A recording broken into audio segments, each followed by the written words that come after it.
গ্রামের এক কোণে একটা ছোট্ট টিনের বাড়ি। সেই বাড়িতে থাকে একজন বাবা আর তার 4 মেয়ে। বাবার নাম রহিম। তিনি খুব গরিব মানুষ, দিনমজুরের কাজ করে সংসার চালান। এক সকালে রহিম কাজের জন্য বের হওয়ার আগে তার 4 মেয়েকে ডাকলেন। শোনো আমার সোনারা, আমি জানি আমাদের বাড়ি খুব ছোট। তোমাদের থাকার জন্য আমার কাছে বড় কোনো বাড়ি নেই। তোমাদের অনেক ইচ্ছা হয়তো আমি পূরণ করতে পারি না, কিন্তু একটা কথা সবসময় মনে রাখবে, আমি তোমাদের 4 জনকে আমার জীবনের সবচেয়ে বড় সম্পদ মনে করি। তোমাদের জন্যেই আমি প্রতিদিন নতুন করে বাঁচার শক্তি পাই। বাবা, তুমি সবসময় এমন কথা বলো কেন? আমরা জানি তুমি আমাদের জন্য কত কষ্ট করো। তুমি সকাল থেকে রাত পর্যন্ত কাজ করো, শুধু যেন আমরা ভালো থাকতে পারি। আর একটা কথা বাবা, তুমি ভাবো আমরা কোনো বুঝি না? তুমি যখন বাজার থেকে শুধু একটা মিষ্টি নিয়ে আসো, তখন আমরা 4 জন ভাগ করে খাই, কারণ আমরা জানি তুমি নিজের জন্য কিছুই কিনে আনো না। এই কথা শুনে রহিমের চোখে জল চলে আসে। তারপর সে নিজের কাজের জন্য বেরিয়ে পড়ে, আর 4 বোন নিজের কাজ সেরে উঠোনে বসে গল্প করে। আমি বড় বোন, তাই আমি সবসময় ভাবি আমাদের পরিবারের জন্য কি করা যায়। আমি একদিন বড় হয়ে শিক্ষক হতে চাই। আমি চাই আমাদের গ্রামের সব বাচ্চারা পড়াশোনা শিখুক, যাতে কেউ অশিক্ষিত না থাকে।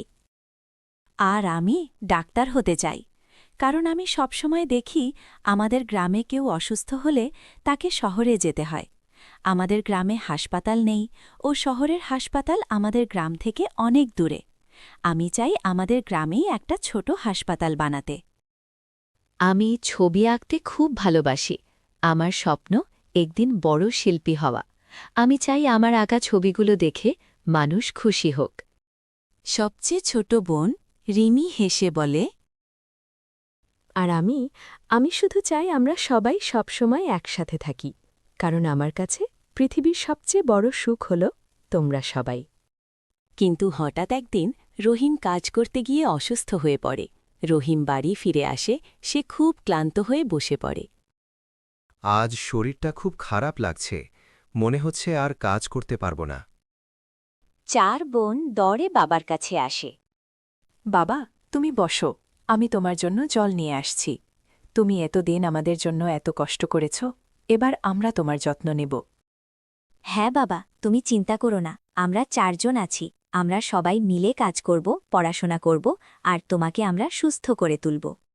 রহিম অবাক হয়ে তার 4 মেয়ের দিকে তাকিয়ে থাকেন। আমি ভাবতেও পারিনি আমার ছোট ছোট মেয়েরা এত বড় মনের হবে। আজ আমি বুঝলাম আমি গরিব নই, কারণ আমার কাছে পৃথিবীর সবচেয়ে বড় ধন আছে, আমার 4 মেয়ে। তারপর 4 বোন সিদ্ধান্ত নিল তারা আর বসে থাকবে না। 4 বোন নিজের নিজের স্বপ্ন পূরণ করার জন্য বেরিয়ে পড়ল। আজ থেকে আমরা শুধু আর বাবার উপর নির্ভর করব না, আমরা সবাই মিলে কিছু না কিছু কাজ করব আর নিজের নিজের স্বপ্ন পূরণ করব। সারা গ্রামের ছোট ছোট বাচ্চাদের পড়াতে শুরু করে দিল। মীরার স্বপ্ন ছিল ডাক্তার হওয়া, তাই সে শহরে চলে গেল ডাক্তারি পড়াশোনা করার জন্য। রিয়া একজন শিল্পী হতে চাইছিল, তাই সে নিজের হাতে ছবি আঁকে ও সেগুলিকে বাজারে গিয়ে বিক্রি করতে লাগল। আর সবথেকে ছোট বোন রিমি, সে বড় বোনেদের ও বাবার সাহায্য করতে লাগল। কিছু মাস পর এক সন্ধ্যায় 4 বোন উঠোনে বসেছিল। আকাশে তখন লাল সূর্য ডুবে গিয়ে সন্ধ্যা নেমে এসেছে। রহিম কাজ থেকে ফিরে এসে তাদের পাশে বসলেন। হঠাৎ ছোট মেয়ে রিমি ধীরে বাবার দিকে তাকিয়ে একটা প্রশ্ন করল।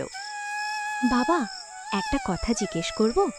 আমি মাঝে মাঝে অন্য বাচ্চাদের দেখি, তাদের মা তাদের মাথায় তেল দিয়ে দেয়, গল্প বলে, হাত ধরে স্কুলে নিয়ে যায়। তখন আমার মনে হয় আমার মা যদি থাকতেন, তাহলে আমাদেরকেও হয়তো ওদের মতোই ভালোবাসত। রহিম রিমির এই কথা শুনে কিছুক্ষণের জন্য যেন বোবা হয়ে গেল। বড় 3 বোনও চুপ করে বাবার দিকে তাকিয়ে রইল। রহিম কিছুক্ষণ আকাশের দিকে তাকিয়ে রইলেন, তার চোখে জল চলে এলো।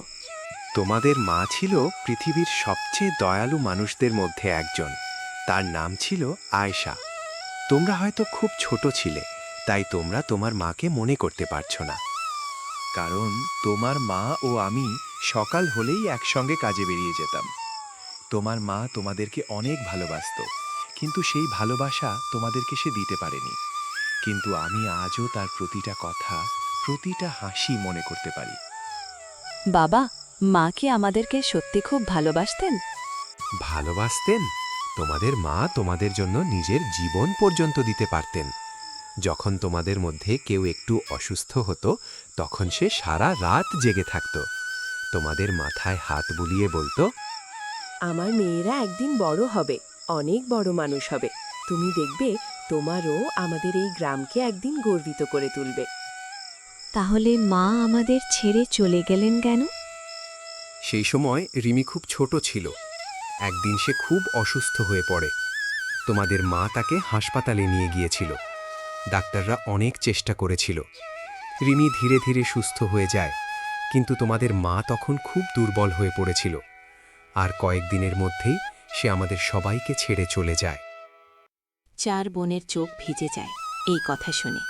রিমি বাবার হাত ধরে কাঁদতে কাঁদতে বলে, তাহলে মা আমাকে বাঁচাতে গিয়ে? হ্যাঁ মা, তোমাদের মা সব সময় বলতেন আমার মেয়েরা যেন সুখে থাকে, এটাই আমার সবচেয়ে বড় স্বপ্ন। বাবা, তুমি চিন্তা করো না, আমরা মায়ের স্বপ্ন ভাঙতে দেব না। আমরা সবাই বড় হয়ে ভালো মানুষ হব। হ্যাঁ, আমরা এমন কিছু করব যাতে মা আমাদের দেখে গর্ব করতে পারেন। আকাশে তখন একটা উজ্জ্বল তারা জ্বলছিল, যেন দূর থেকে তাদের মা সত্যিই তাদের দেখছে। কয়েক মাস এইভাবেই কেটে যায়। রহিমের শরীর ধীরে ধীরে আরও খারাপ হয়ে যেতে লাগল। আগের মতো আর কাজ করতে পারেন না। বেশিরভাগ সময় তিনি ঘরের এক কোণে খাটে শুয়ে থাকেন। এক সন্ধ্যায় 4 মেয়ে বাবার খাটের পাশে বসে আছে। বাতাসে এক ধরনের নীরব দুঃখ। রহিম ধীরে ধীরে চোখ খুলল। সারা, মীরা, রিয়া, রিমি, তোমরা সবাই কি এখানেই আছো? তোমাদের মুখগুলো দেখতে আমার খুব ভালো লাগে। যখন তোমাদের দেখি তখন মনে হয় আমার সব কষ্ট যেন কমে যায়। বাবা, তুমি এমন কথা বলো না। তুমি তাড়াতাড়ি ঠিক হয়ে যাবে। আমরা সবাই আছি তোমার পাশে। তুমি শুধু একটু বিশ্রাম নাও, সব ঠিক হয়ে যাবে। বাবা, আমি প্রতিদিন গ্রামের ডাক্তার কাকুর কাছে যাচ্ছি। তিনি বলছেন তোমাকে ওষুধ খেতে হবে আর চিন্তা করা যাবে না। তুমি সবসময় আমাদের জন্য চিন্তা করো। এবার একটু নিজের কথা ভাবো। আমার নিজের কথা ভাবার মতো আলাদা কোনো জীবন নেই মা। আমার সব চিন্তা, সব স্বপ্ন তো তোমাদের ঘিরেই। তোমরা সুখে থাকলে আমার জীবন সফল। আমার শুধু আর একটাই ইচ্ছা রইল, তোমাদেরকে আমি যদি সফল হতে দেখতে পাই, তাহলে আমি আর তোমার মা খুব খুশি হব। বাবা, তুমি সবসময় বলো আমরা তোমার গর্ব, কিন্তু সত্যি বলতে তুমি আমাদের সবচেয়ে বড় শক্তি। তুমি না থাকলে আমরা কখনো এত সাহস পেতাম না। বাবা, তুমি আমাদের ছেড়ে কোথাও যাবে না। তুমি সবসময় আমাদের সাথেই থাকবে। জানো রিমি, মানুষ একদিন না একদিন এই পৃথিবী ছেড়ে চলে যায়, কিন্তু তার ভালোবাসা কখনো হারিয়ে যায় না। আমি যদি কখনো তোমাদের থেকে দূরে চলে যাই, তবুও আমার ভালোবাসা সবসময় তোমাদের সাথে থাকবে। 4 মেয়ের চোখে তখন অশ্রু বইছে। সেই রাতটা ছিল খুব শান্ত। আকাশে অনেক তারা জ্বলছিল। চারিদিকে নীরবতা, কোনো শব্দ নেই। আমার সোনারা, আজ আমি তোমাদের কিছু কথা বলতে চাই।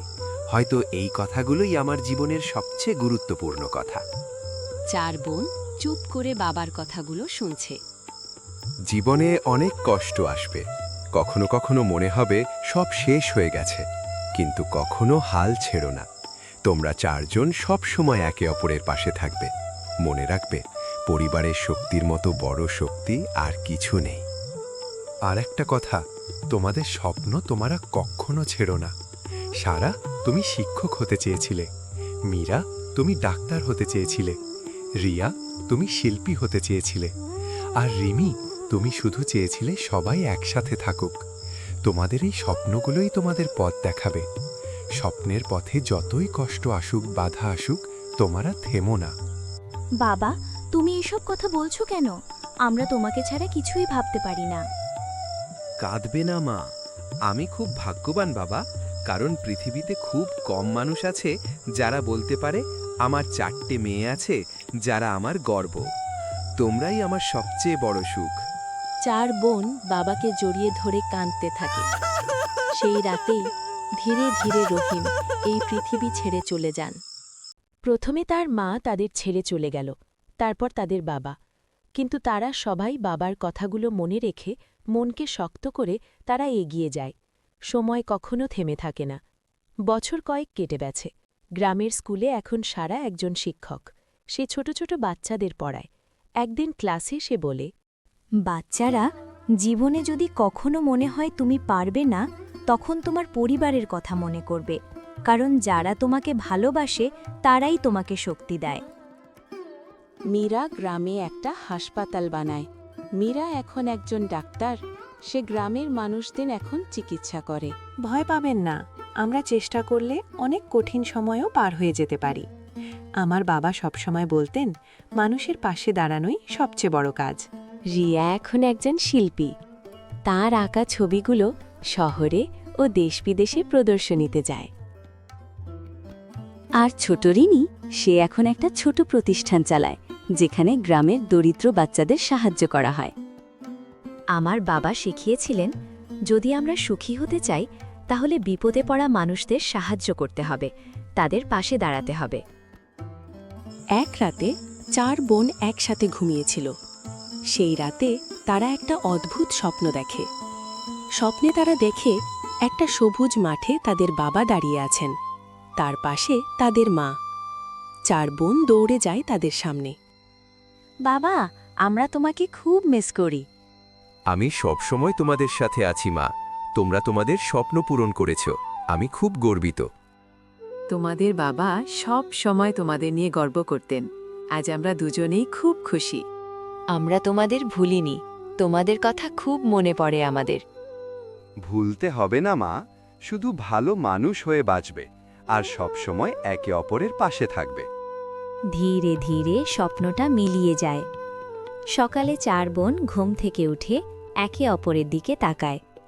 তাদের চোখে জল, কিন্তু মুখে হাসি, কারণ তারা জানে তাদের বাবা মায়ের ভালোবাসা সবসময় তাদের সাথে আছে।